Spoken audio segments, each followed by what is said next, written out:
Pagsamahin mo ang 2 sachet ng gata, 1 can ng evap milk, 3/4 can ng condensed milk, at 1 can ng cream of corn. Maglalagay din tayo dito ng 1/4 bar ng grated cheese, 1 kutsara ng margarine, at habang hinahalo natin ito, pwede na nating buksan yung ating kalan.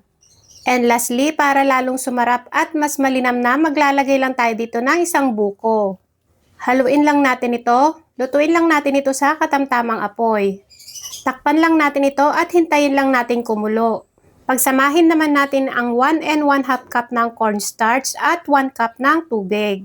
At kapag kumulo na, ibuhos na natin dito paunti-unti yung ating cornstarch mixture. Then, haluin lang natin ito hanggang sa ito ay tuluyan ng lumapot. At para sure na hindi tayo papalpak, gayahin nyo lang itong tip na gagawin ko.